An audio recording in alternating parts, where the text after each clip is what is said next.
Hello and welcome to this video. As you've read the title, this is a video about SSG elections and the problem associated with political parties. Hence the title, I Hate Student Political Parties. Now, few disclaimers before I begin.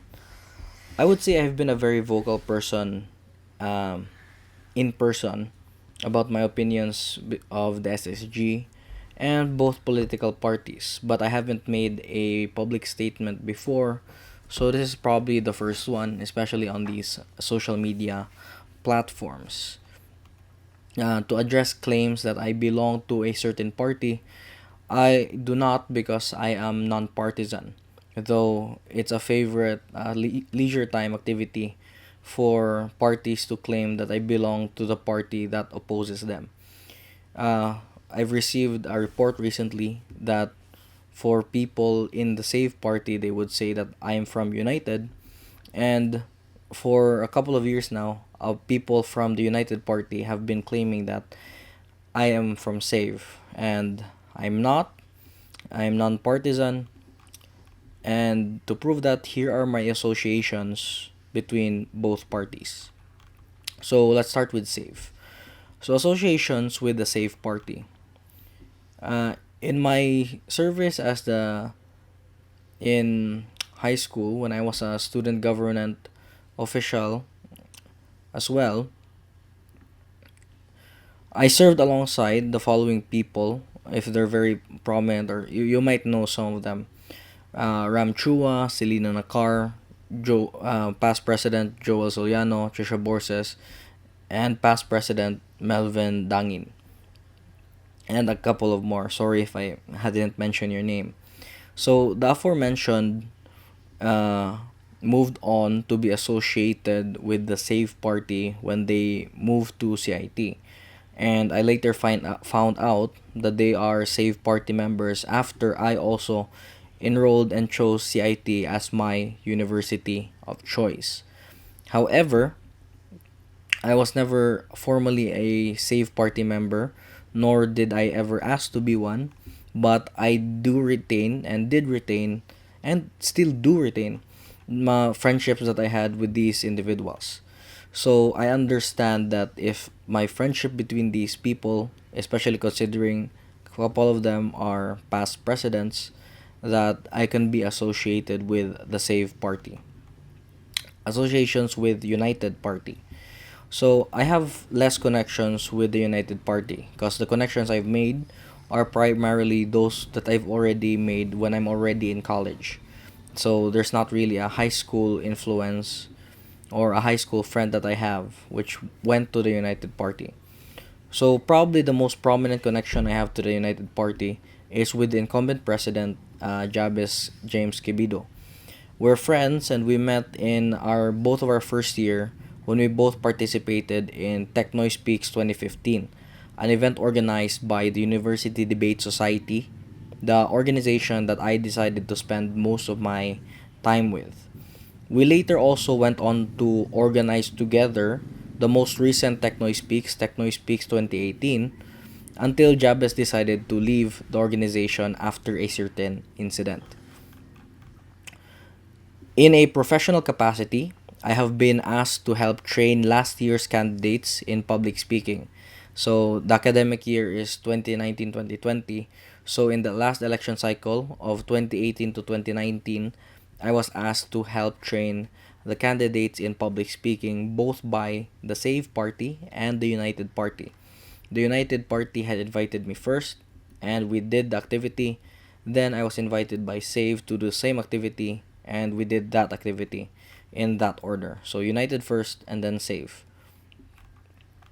Next, I have previously been scouted by both political parties when I was earlier in my college days. I am currently a fifth year enrolled in computer engineering. I was enrolled both in my first and second year by the United Party and in the second year by the Save Party, but I declined both offers to focus on my active participation in the University Debate Society. I do, however, retain that I have been a critic of both the SSG itself and the political parties. I can understand the criticism is easy to because of the criticism, it's easy to claim that I belong to the opposite party rather than engaging on a legitimate claim made by a non-partisan individual. I have not, however, taken these matters personally, though I was always hoping for a more mature response. Anyway, let's get to the bulk of the discussion. I really dislike or even hate student political parties, especially in student government elections, and here's why. This conclusion, I would say, has been a result of about 5 years of observation of my stay in CIT and witnessing and participating in the elections in that duration. So let's ask the question, what are political parties for? One could say that political parties are formed to achieve better representation of people of the same mindset. However, if we take the United States as an example, one thing that needs is very important when you have more than two parties or even more than two parties is that the parties need to be very distinct about their stance and how they decide to tackle issues. For example, if we're gonna talk about abortion, the Republican Party is very adamant against abortion, while the Democrats fight for more abortion. So, a fair abortion, safe abortion, things like that. So, these opinions are very opposite and very clear from one another. And the same can be said about other very polarizing issues such as gun control, healthcare, and affirmative action.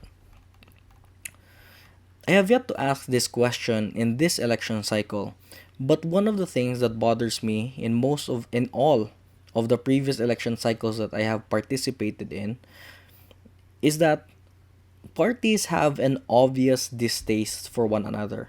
You can visibly see that they really dislike each other. But what perplexes me is that when I ask the question, what makes your party different from theirs? Representatives, campaign managers, and supporters are often left without a clear answer, except for the occasional jokester who tells me the parties are obviously different colors. We understand the parties are different colors, but the issue isn't about colors. The issue is about what makes their party fundamentally different. And I think the conclusion is they really aren't. The distaste that these people cultivate for one another in these political parties have resulted into very heated opinions of one another as political strata. And it also results to dirt campaigning and other underhanded tactics which I have observed firsthand, but we're not going to talk about those because it's too late to make those claims. Yet, even with these dirt campaigning and underhanded tactics, we can't answer the simple question, what makes us different or what makes you different? This points me to the conclusion that in truth, the entire conflict between these parties are manufactured issues only caused by the existence of these political parties in themselves and because of the people that promote these parties as significant and important. There's a prominence of family culture in these political parties. Family culture itself is not regrettable, but the subject of that family culture is. The family culture that we should cultivate is a family culture of the SSG as a governing body. But what happens in truth is that the SSG as a body is composed of two opposing factions, meaning that, in the words of Abraham Lincoln himself, a house divided against itself cannot stand.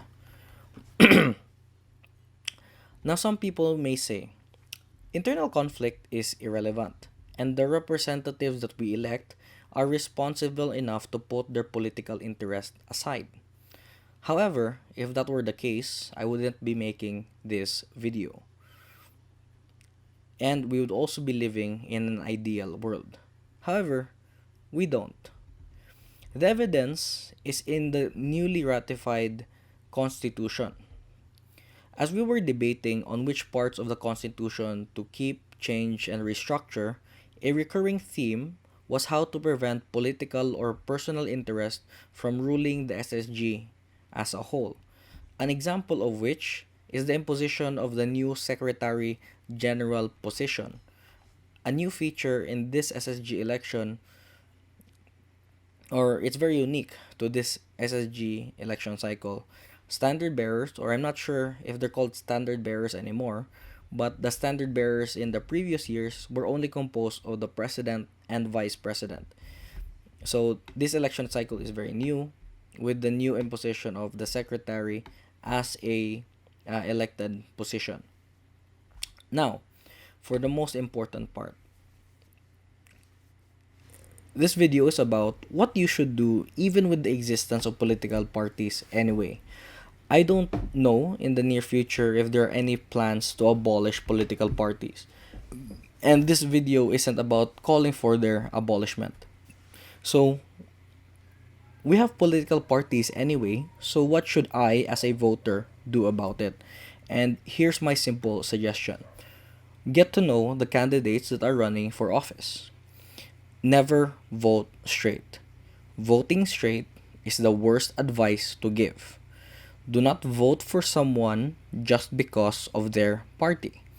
Get to know them, understand their platform, what they want to change, what are their advocacies, and how do they plan to address the issues that they always talk about.